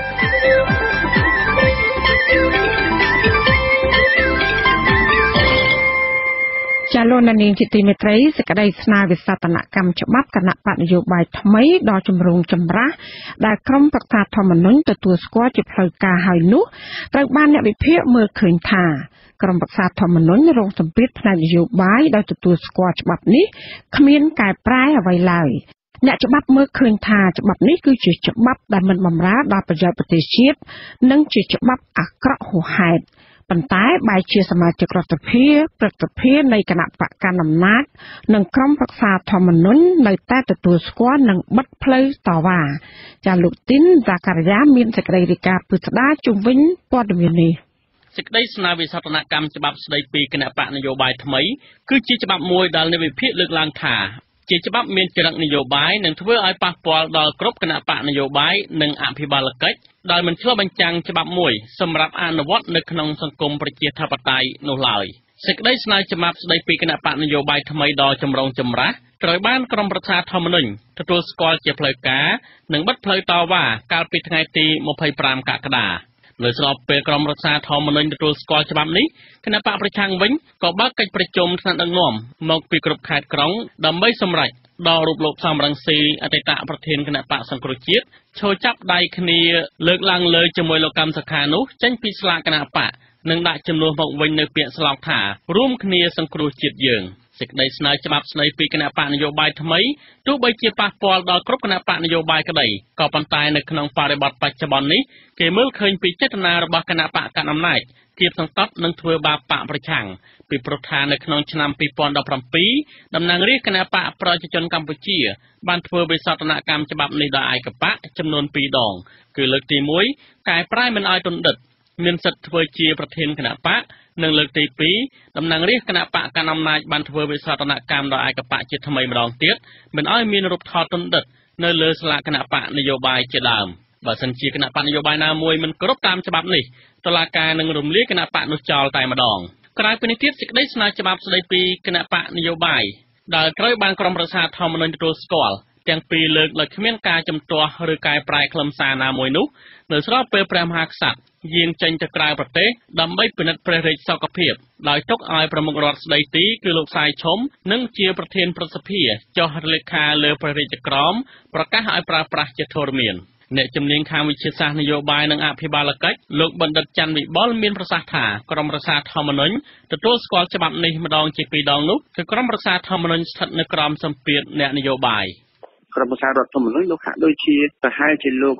មិនបានពិនិត្យមើលឲ្យបានដិតដល់ទៅលើផលប៉ះពាល់នៅក្នុងប្រជាធិបតេយ្យឬអបាកិច្ចរបស់សង្គមបន្តក្រោយទៀតគាត់ពិនិត្យមើលតែទៅលើគោលការណ៍ច្បាប់ហើយគោលការណ៍ច្បាប់នេះប្រហែលជាទទួលរងឥទ្ធិពលនៃការបកស្រាយរបស់អ្នកនយោបាយអញ្ចឹងអ្នកនាំពាក្យប្រសិទ្ធភាពលោកមុំមុននាងមានប្រសាសន៍ថាមកទល់ពេលនេះខាងព្រះបរមរាជវាំងមិនទាន់ជូនដំណឹងឬរៀបចំដើម្បីឲ្យប្រមុខរដ្ឋស្ដីទីចុះហត្ថលេខាលើព្រះរាជក្រមប្រកាសឲ្យប្រើប្រាស់ច្បាប់នេះនៅឡើយទេលោកសម្ដេចលោកចុះហត្ថលេខាក្នុងនាមប្រធានសិទ្ធិពីព្រះមហាក្សត្រអញ្ចឹងគឺខាងបរមរាជវាំងជាអ្នករៀបចំទោះបីជាយ៉ាងនេះក្តីអ្នកនាំពាក្យគណៈបកប្រជាជនកម្ពុជាលោកសុកអេសានអះអាងថាតាមលោកដឹងសេចក្តីស្នើច្បាប់ស្តីពីគណៈបកនយោបាយថ្មីនេះប្រមុខរដ្ឋស្ដីទីលោកសាយឈុំនឹងចុះហត្ថលេខាលើព្រះរាជក្រមប្រកាសឲ្យប្រើប្រាស់នៅក្នុងសប្តាហ៍នេះទាក់ទងនឹងបញ្ហានេះអ្នកវិភាគលើកឡើងថាបើគិតតាមទ្រឹស្ដីវិទ្យាសាស្ត្រនយោបាយរដ្ឋាភិបាលនៅក្នុងប្រទេសមួយចំនួនធ្វើច្បាប់មានបំណងពីរទី1ធ្វើច្បាប់ឬវិសោធនកម្មច្បាប់ណាមួយដើម្បីបម្រើដល់ផលប្រយោជន៍ជាតិនិងស្របតាមគោលការណ៍លទ្ធិប្រជាធិបតេយ្យសេរីពហុបកទី2ការធ្វើច្បាប់ដើម្បីការពារផលប្រយោជន៍បកពួកឬបកកំពុងតែកាន់អំណាចប៉ុណ្ណោះអ្នកខ្លមើលផ្នែកអភិវឌ្ឍសង្គមលោកបណ្ឌិតមាសនេះបានលើកជាចម្ងល់ថាក្នុងមួយឆ្នាំត្រូវបានតំណាងរាស្ត្រគណៈបកប្រជាជនកម្ពុជាធ្វើវិសោធនកម្មច្បាប់ស្តីពីគណៈបកនយោបាយចំនួន2ដងនេះតើមានអ្វីនៅពីក្រោយខ្នងលោកបន្តថាចំពោះការទទួលស្គាល់សេចក្តីស្នើច្បាប់ស្តីពីគណៈបកនយោបាយថ្មីដែលគ្មានការកែប្រែនេះគឺជារឿងចម្លែកមួយបញ្ញវន្តវិញការណាយករបស់អីមួយយកមកពិនិត្យហើយមិនមានការកែប្រែនោះអានឹងយើងមានសំណួរពីរគឺទី1វាអាចជាភាពលំអៀងដែលយើងគិតថាឲ្យតែគ្នាយើងធ្វើទៅស្អីក៏អត់ចេះខុសដែរអានឹងទី1ហើយទី2ទៀតបានឲ្យបង្ហាញអំពីថាអ្នកដែលមើលឯកសារនោះគឺមិនមានសមត្ថភាពហ្មងបានជាមើលទៅអត់ឃើញខុសទោះបីជាយ៉ាងណាក៏ដោយចុះសេចក្តីស្នើច្បាប់ស្តីពីគណៈបកនយោបាយថ្មីនរណាក៏ដឹងដែរថាជាការកែប្រែដើម្បីតម្រូវចិត្តលោកនាយករដ្ឋមន្ត្រីហ៊ុនសែនដើម្បីបិទផ្លូវលោកសំរងស៊ីឲ្យចាកឆ្ងាយពីជីវិតនយោបាយនិងមិនជាប់ពាក់ព័ន្ធនឹងគណៈបកសង្គ្រោះជាតិពីព្រោះថាកាលពីព្រឹកថ្ងៃទី28មិថុនាក្នុងពិធីខួបលើកទី66ឆ្នាំថ្ងៃបង្កើតគណៈបកប្រជាជនកម្ពុជាលោកហ៊ុនសែនបានស្នើដល់តំណាងរាស្ត្ររបស់លោកធ្វើវិសោធនកម្មច្បាប់ស្តីពីគណៈបកនយោបាយនេះក្រៅពីនេះទៀតលោកហ៊ុនសែនក៏ឌឺដងឲ្យលោកសំរងស៊ីថាបើចិត្តសឿងចូលស្រុកវិញជាដើមកុំឲ្យគេហៅអ្នកទោសធ្វើសកម្មភាពតាមរបៀបនេះព្រោះរឿងនេះគឺជារឿងផ្លូវច្បាប់มันអាចលេងសើចបានទេនៅក្នុងដំណើរការប្រជាធិបតេយ្យយើងមិនបានខ្លាចអ្នកទេក៏ប៉ុន្តែយើងមិនចង់ឲ្យអ្នកមកច្បុកច្បល់ជាមួយនឹងអ្វីដែលជាសមិទ្ធផលរបស់ប្រទេសជាតិបើអ្នកចិត្តសឿងអញ្ជើញមកវាបើកចំហរួចហើយការធ្វើវិសោធនកម្មច្បាប់ស្តីពីគណៈបកនយោបាយជាលើកទី2មិនមែនតែប៉ះពាល់តែលើលោកសំរងស៊ីតែម្នាក់នោះទេអ្នកវិភាគលើកឡើងថាច្បាប់ស្តីពីគណៈបកនយោបាយថ្មីនេះធ្វើឲ្យប៉ះពាល់ដល់គណៈបកប្រឆាំងទាំងមូលនិងបកផ្សេងៗទៀតពិសេសការដោះដូរស្លាកគណៈបកដែលមានរូបលោកសំរងស៊ីនិងលោកតំសុខាចោលហើយផ្លាស់ប្ដូរធ្វើថ្មីវិញដល់បញ្ហានេះនឹងធ្វើឲ្យគណៈបកសង្គ្រោះជាតិខាត់បង់ថវិការាប់លានដុល្លារអាមេរិកអនុប្រធានគណៈបកសង្គ្រោះជាតិលោកអេងឆៃអៀងមានប្រសាសន៍ថាការដកស្លាកគណៈបកដែលមានរូបលោកសំរងស៊ីនិងលោកកំសុខាចាប់ដៃគ្នាចេញពីគ្រប់ខេត្តក្រុងនិងដាក់ស្លាកសញ្ញាថ្មីនេះយ៉ាងយូរបំផុតនៅចុងខែកញ្ញាខាងមុខគឺមុនការកំណត់នៃច្បាប់ដែលទុកពេលឲ្យរុះរើចេញរយៈពេល3ខែចំពោះបញ្ហាថវិកាវិញលោកអេងឆៃអៀងលើកឡើងថាការធ្វើស្លាកថ្មីដែលមានពាក្យស្លោករួមគ្នាសង្គ្រោះជាតិយើងដែលដាក់នៅគ្រប់ខេត្តក្រុងនោះគឺជាបន្ទុករបស់ប្រធានគណៈបកខេត្តមិនមែនប្រើប្រាស់ថវិកាបកទេគឺថវិកាអ្នកគាំទ្រដែលធ្វើស្លាកគណៈបកនៅតាមតំបន់នីមួយៗ ស្លាកសញ្ញារបស់គណៈបកសង្គ្រោះជាតិដែលមាននៅទូទាំងប្រទេសគ្រប់ច្រកល្ហកគ្រប់ទីកន្លែងហ្នឹងវាអត់ដឹងចំនួនទេគឺវាកើតចេញពីទឹកចិត្តរបស់អ្នកគ្រប់គ្រងទេគេជួយណាអ្នកជំនាញខាងវិទ្យាសាស្ត្រនយោបាយនិងអភិបាលកិច្ចលោកបណ្ឌិតច័ន្ទវិបុលបន្ថែមទៀតថាសេចក្តីស្នើវិសោធនកម្មច្បាប់ស្តីពីគណៈបកនយោបាយថ្មីមិនត្រឹមតែប៉ះពាល់ដល់គណៈបកនយោបាយប៉ុណ្ណោះទេគឺប៉ះពាល់ដល់អភិបាលកិច្ចដោយសំដៅដល់ការគ្រប់គ្រងរដ្ឋតាក់ទងនឹងរបៀបគ្រប់គ្រងចាត់ចែងរដ្ឋហើយអញ្ចឹងមានថាសម្លេងរបស់គណៈបកនយោបាយសេរីភាពរបស់គណៈបកនយោបាយសេរីភាពរបស់បុគ្គលដែលអាស្រ័យលើរដ្ឋធម្មនុញ្ញតាក់ទងនឹងសិទ្ធិពលរដ្ឋនិងសិទ្ធិនយោបាយនេះត្រូវបានរឹតបន្តឹងហើយគឺពិតជាប៉ះពាល់ទៅដល់ភាពមួយសំខាន់នៃអភិបាលកិច្ចគឺការរួមចំណែកការចូលរួមរបស់រូបវ័ន្តបុគ្គលនៅគេហៅថាជីវភាពនយោបាយរបស់សង្គមហើយឆ្លើយតបនឹងការលើកឡើងនេះអ្នកនាំពាក្យគណៈបកប្រជាជនកម្ពុជាលោកសុកអេសានបញ្យល់ថាច្បាប់នេះលោកមិនគិតថានឹងមានផលប៉ះពាល់អ្វីទេនៅពេលអនុវត្តក៏ប៉ុន្តែលោកបញ្ជាក់ថាច្បាប់នេះមានគោលបំណងសំខាន់ដើម្បីរារាំងមិនឲ្យទណ្ឌិតដឹកនាំគណៈបកនយោបាយពាក្យថាតន់ដិតមនុស្សមានទោសមនុស្ស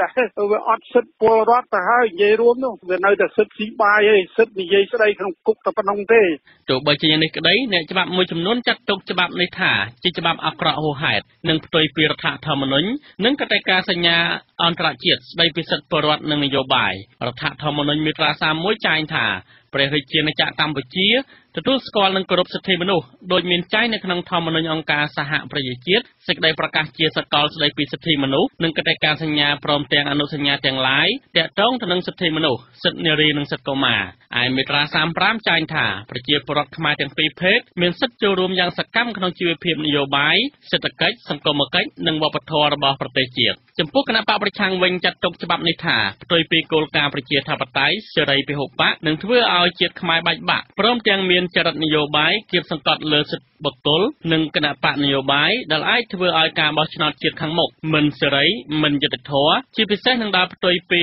ព្រះរាជបំណងរបស់អតីតព្រះមហាក្សត្រព្រះបរមរតនកោដ្ឋព្រះបាទសម្ដេចនរោត្តមសីហនុដោយព្រះអង្គអំពាវនាវឲ្យខ្មែរគ្រប់ភាគីត្រូវបង្រួបបង្រួមជាតិនិងដោះស្រាយបញ្ហារវាងខ្មែរនិងខ្មែរជាដើមខ្ញុំទីនសាការីយ៉ាអាស៊ីសេរីពីរាជធានីភ្នំពេញ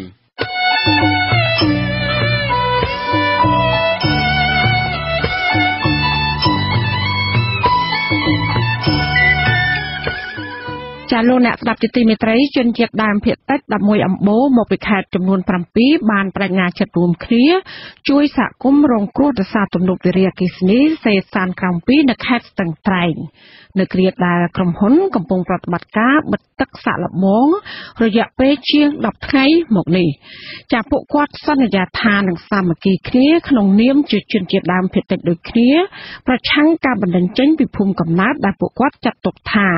នាំឲ្យបាត់បង់អត្តសញ្ញាណជនជាតិដើមភាគតិចសូមអញ្ជើញស្ដាប់សេចក្តីរាយការណ៍របស់លោកម៉ាន់សុធីជុំវិញបញ្ហានេះជនជាដើមភាគតិច11អំបូរមកពីខេត្តចំនួន7រួមមានខេត្តរតនគិរីមណ្ឌលគិរីក្រចេះព្រះវិហារកំពង់ធំពោធិ៍សាត់និងខេត្តស្ទឹងត្រែងប្រមាណជាង200នាក់ប្រកាន់ជំហរគាំទ្រជនជាដើមភាគតិចដែលបដិសេធមិនទទួលសំណងពីក្រុមហ៊ុនពួកគេចាត់ទុកថាការចាក់ចេញពីលំនៅឋាននាំឲ្យបាត់បង់ប្រពៃណីវប្បធម៌ដីធ្លីផ្ទះសម្បែងព្រៃឈើនិងទន្លេដែលជាប្រភពអាហារនិងប្រាក់ចំណូលមិនចេះរីងស្ងួតការប្រកាសជំហរនេះធ្វើឡើងក្នុងពិធីសែនព្រេនដែលប្រារព្ធនៅក្នុងក្បាលរមាសចាស់នៅរសៀលថ្ងៃទី25កក្កដាដែលមានមនុស្សចូលរួមជាង200នាក់បើទោះបីជាកងកម្លាំងប្រដាប់អាវុធចម្រុះខេត្តស្ទឹងត្រែងបានឈរជើងយាមតាំងតែងនៅតំបន់នោះនិងបានរារាំងមន្ត្រីអង្គការសហប្រជាជាតិទទួលបន្ទុកសិទ្ធិមនុស្ស2រូបមិនឲ្យចូលរួមពិធីនោះក្រុមហេតុផលការពារសុវត្ថិភាពក្តីតំណាងជនជាតិដើមភាគតិចគួយមកពីខេត្តព្រះវិហារលោកស្រីទេពទឹមថ្លែងថាទុកព្រួយរបស់ជនជាតិដើមភាគតិចនៅឃុំក្បាលរមាសនិងឃុំស្រែកក៏ជាក្តីកង្វល់របស់ពួកគាត់ហេតុនេះពួកគាត់តស៊ូរួមគ្នាក្រាញនានាលចូលតំបន់នោះបើទោះបីជាសមត្ថកិច្ចចម្រុះបានយាមមិនឲ្យពួកគាត់ចូលក្តីលោកស្រីបញ្ជាក់ថាហេតុផលដែលពួកគាត់ចូលមកតំបន់នោះដើម្បីជួយកាប់រស្មីបណ្ដែតក្បូននិងជំរុញឲ្យរាជរដ្ឋាភិបាលដោះស្រាយបញ្ហាប្រឈមនានាដោយយុត្តិធម៌មិនត្រូវប្រើកម្លាំងប្រដាប់អាវុធគំរាមកំហែងប៉ះពាល់ដល់សិទ្ធិជនជាតិដើមភាគតិចទេសូមឲ្យរដ្ឋាភិបាលយកចិត្តទុកដាក់គោរពសិទ្ធិជនជាតិដើមភាគតិចទៅលើការរស់នៅរបស់ពួកយើងដោយមិនត្រូវមានការគំរាមកំហែងបណ្តេញចេញពីភូមិកំណើតរបស់ពួកយើងទេ តំណាងជនជាតិដើមភាគតិចភ្នងមកពីខេត្តមណ្ឌលគិរីលោកក្រាងតុលាឲ្យដឹងនៅថ្ងៃទី25 កក្កដាថាពួកគាត់មកទីនេះដើម្បីជួយលើកទឹកចិត្តជនជាតិដើមភាគតិចកំពុងរងទុក្ខវេទនាត្បិតភូមិកំណើតផ្ទះសម្បែងរបស់ពួកគាត់ស្ថិតក្នុងតំបន់បាតអាងនៃទំនប់វារីអគ្គិសនីសេសានក្រោម 2 លោកព្រួយបារម្ភពីស្ថានភាពលំបាករបស់ជនជាតិដើមភាគតិចដែលបដិសេធមិនទទួលសំណងដែលត្រូវបានអាជ្ញាធរមើលរំលងមិនផ្ដល់សេវាសាធារណៈរួមមានអាហារគ្មានគ្រូបង្រៀនកុមារប្រមាណ 80 នាក់បោះបង់ការសិក្សាគ្មានសេវាសុខាភិបាលនិងគ្មានសេវាទូរស័ព្ទជាដើម ខ្ញុំសូមបញ្ញាចិត្តថាយើងខ្ញុំនឹងចាប់ដើមចងជាបាច់ដើម្បីទាមទារអ្វីដែលម្ចាស់ភូមិគាត់ចង់បានគឺគាត់មិនចាស់ចេញបច្ចុប្បន្ននេះយើងមានបណ្ដាញពីភូមិមួយទៅភូមិមួយយើងចាប់ផ្ដើមនិយាយពីបញ្ហាមានន័យថាភូមិនេះមានបញ្ហាតើយើងមានវិធីសាស្ត្រម៉េចដើម្បីទប់ស្កាត់ រហូតមកទល់នឹងរសៀលថ្ងៃទី26 ខែកក្កដាប្រជាពលរដ្ឋរស់នៅភូមិក្បាលរមៀសចាស់ឲ្យដឹងថាស្ថានភាពទឹកទន្លេកើនឡើងប្រមាណ 3 តឹកប្រៀបធៀបកម្ពស់ទឹកទន្លេកាលពីថ្ងៃទី22 ខែកក្កដាចំណែកនៅឃុំស្រែកកើនឡើង 3 តឹកបើធៀបកម្ពស់ទឹកទន្លេកាលពីថ្ងៃទី22 ខែកក្កដាតំណាងពលរដ្ឋរស់នៅឃុំក្បាលរមៀសដែលបដិសេធមិនចាក់ចេញពីភូមិកំណើតកញ្ញាជឿនស្រីមុំឲ្យដឹងថាការសានព្រានក៏ជាជំនឿរបស់ជនជាតិដើមភាគតិចដើម្បីសុំសេចក្តីសុខនិងដើម្បីបួងសួងសុំឲ្យអ្នកតាម្ចាស់ទឹក ជួយអភិរក្សភូមិកំណើតផ្ទះសម្បែងនិងដីព្រៃជំនឿជាដើមដែលកំពុងប្រឈមការលិចទឹកកញ្ញាប្រកាសចំហថានឹងមិនចាក់ចេញពីភូមិកំណើតនិងមិនចរចារឿងសំណងជាមួយក្រុមហ៊ុនដរាបណាទឹកមិនទាន់ប៉ះពាល់ដល់ទ្រព្យសម្បត្តិរបស់ពួកគាត់ទេ បើសិនជាអ្នកឯងប៉ះពាល់ទៅលើទ្រព្យសម្បត្តិភ្នូរដូនតាដីជនជាតិដើមភាគតិចដូចជាទ្រព្យសម្បត្តិជនជាតិដើមភាគតិចអ្នកឯងត្រូវតែទទួលខុសត្រូវទៅលើអ្វីដែលអ្នកឯងកំពុងតែធ្វើ អំឡុងពេលដែលក្រុមហ៊ុនបិទទ្វារទឹកចំនួន 2 ជាលើកដំបូងមានអ្នកភូមិស្រែក4គ្រួសារថ្មីទៀតបានសម្រេចចិត្តទទួលយកសំណងពីក្រុមហ៊ុនចំណែកមន្ត្រីអង្គការសង្គមស៊ីវិលបារម្ភពីផលប៉ះពាល់សុខភាពនិងសុខភាពពលរដ្ឋដែលបន្តរស់នៅប្រសិនទឹកលិចផ្ទះសម្បែងឬភូមិនៅពេលខាងមុខអគ្គលេខាធិការដ្ឋានសម្ព័ន្ធជនជាតិដើមភាគតិចលោកឡូរ៉ង់ឲ្យដឹងថាសហគមន៍ជនជាតិដើមភាគតិចទាំង 7 ខេត្តក្រុងកំពុងជជែកពិភាក្សារកមធ្យោបាយជួយដល់ពលរដ្ឋដែលរងផលប៉ះពាល់រឿងនេះតាមរយៈការរៃអង្គាសថវិកាបញ្ជូនមនុស្សជួយការប្រស័យបណ្ដាតក្បូននិងរៀបចំពាក្យបណ្ដឹងផ្សេងៗប្រសិនបើលំនៅឋានពួកគាត់ត្រូវលិច លោកអំពីវណ្ណអាជ្ញាធរខេត្តត្រៀមលក្ខណៈជួយសង្គ្រោះជនជាតិដើមភាគតិចជៀសវាងការបញ្ជូនកម្លាំងរារាំងមិនឲ្យអង្គការនិងស្ថាប័ននានាមិនឲ្យចុះមកសួរសុខទុក្ខនិងជួយជនជាតិដើមភាគតិចនៅតំបន់នេះផ្ទះនេះប្រកាសជានឹងលិចនៅពេលឆាប់ៗនេះហើយបើសិនជាទឹកកើនឡើងឆាប់បែបនេះសម្រាប់ពួកយើងនៅល្ងាចនេះយើងកាប់អាស័យផងហើយយើងនឹងជួយធ្វើជំរុំ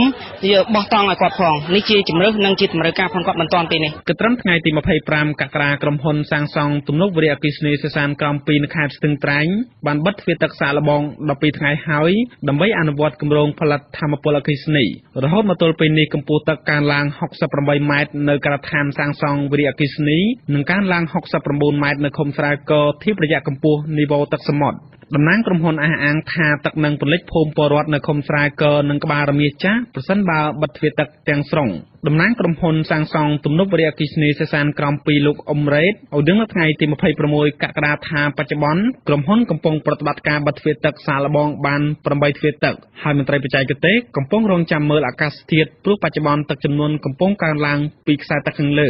លោកថាក្រុមហ៊ុននឹងផ្អាកបិទទ្វារទឹកជាបណ្ដោះអាសន្នប្រសិនទឹកចំនួននៅបន្តកើនឡើងលោកបានថែមថាក្រុមហ៊ុននៅមិនទាន់អាចកំណត់ពេលជាក់លាក់ពីគម្រោងបិទទ្វារទឹកទាំងស្រុងទេដោយសារមន្ត្រីបច្ចេកទេសកំពុងសិក្សាពីស្ថានភាពទឹកនិងកត្តាអាកាសធាតុយើងចាំមើលកម្ពស់ទឹកវាមកអាកាសធាតុដែលប្រែប្រួលហ្នឹងវាចំនួនទៅលើមកសិនណាតែខ្លះមិនយើងបិទទៀតតែបើវានៅបន្តឡើងអញ្ចឹងយើងអត់បិទទៀតទេអ្នកនាំពាក្យសាលាខេត្តស្ទឹងត្រែងលោកម៉ែនគង់ថ្លែងបញ្ជាក់ថាអាជ្ញាធរមិនជំទាស់ការបដិញ្ញាជួយគ្នារបស់ជនជាតិដើមភាគតិចនោះទេ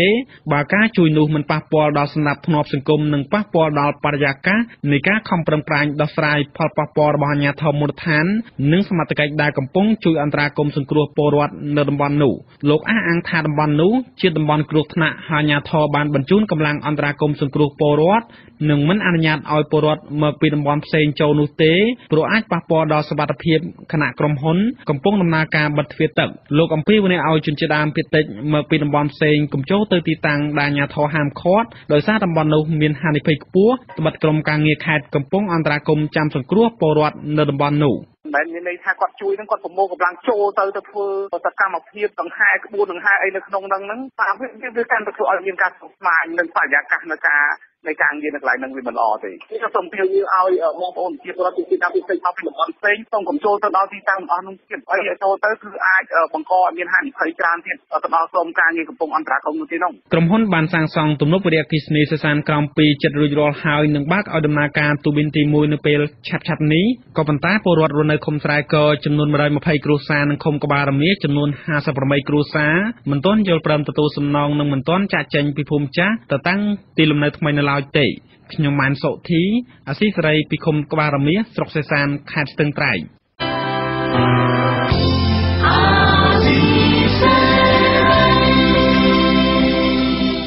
ជាបន្តទៅទៀតនេះខ្ញុំបាទមានរិទ្ធសូមជូនព័ត៌មានបញ្ចប់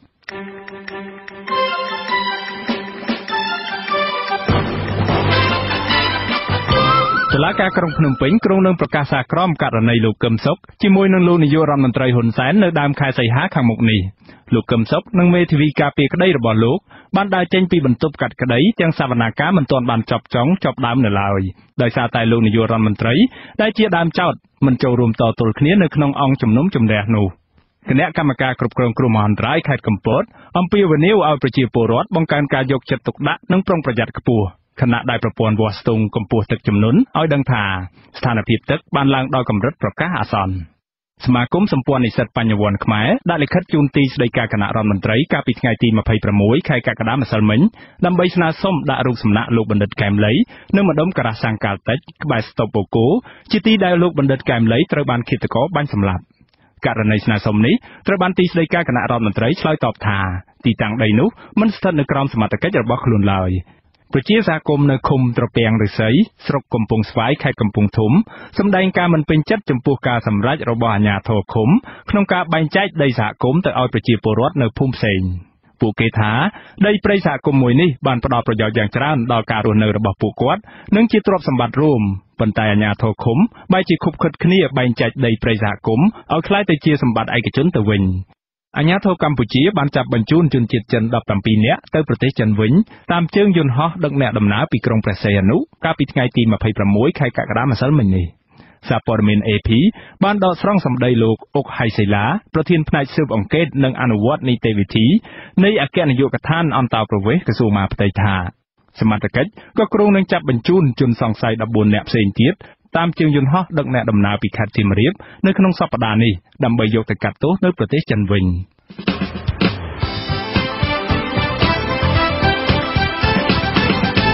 ចាលោកនាងកញ្ញាអ្នកស្ដាប់ជាទីមេត្រីកម្មវិធីផ្សាយរយៈពេល1ម៉ោងនៃវិទ្យុអាស៊ីសេរីជាភាសាខ្មែរនៅពេលនេះចាប់តែប៉ុណ្ណេះយើងខ្ញុំសូមជូនពរដល់លោកអ្នកនាងព្រមទាំងក្រុមគ្រួសារទាំងអស់ឲ្យជួបប្រកបតែនឹងសេចក្តីសុខចម្រើនរុងរឿងកុំបីឃ្លាតឡើយចានាងខ្ញុំម៉ៅសុធានីខ្ញុំបាទមានរិទ្ធព្រមទាំងក្រុមការងារទាំងអស់របស់អាស៊ីសេរីសូមអរគុណនិងសូមជម្រាបលាបាទសូមជម្រាបលា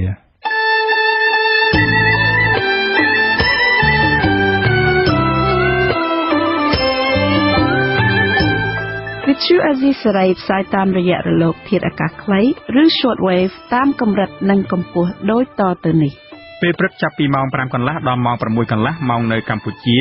លោកអ្នកនាងអាចស្ដាប់វិទ្យុអាស៊ីសេរីតាមរយៈរលកធាតុអាកាសខ្លី 13740 kHz ស្មើនឹងកម្ពស់ 22m ពេលយប់ចាប់ពីម៉ោង 7 កន្លះដល់ម៉ោង 8 កន្លះតាមរយៈរលកធាតុអាកាសខ្លី 12140 kHz ស្មើនឹងកម្ពស់ 25m លោកអ្នកនាងក៏អាចស្ដាប់ការផ្សាយផ្ទាល់របស់វិទ្យុអាស៊ីសេរីតាមប្រព័ន្ធអ៊ីនធឺណិតដោយចូលទៅកាន់គេហទំព័រ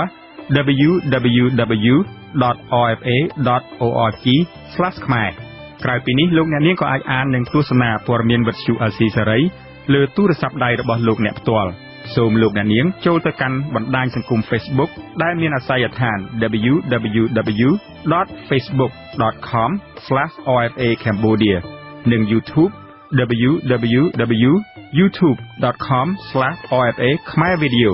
ក្រៅពីនេះលោកអ្នកនាងក៏អាចអាននិងទស្សនាព័ត៌មានវិទ្យុអាស៊ីសេរីលើទូរស័ព្ទដៃរបស់លោកអ្នកផ្ទាល់សូមលោកអ្នកនាងចូលទៅកាន់បណ្ដាញសង្គម Facebook ដែលមានអាសយដ្ឋាន www.facebook.com/rfa.cambodia និង YouTube www.youtube.com/rfa.khmervideo សូមលោកអ្នកនាងចុច like និងចុច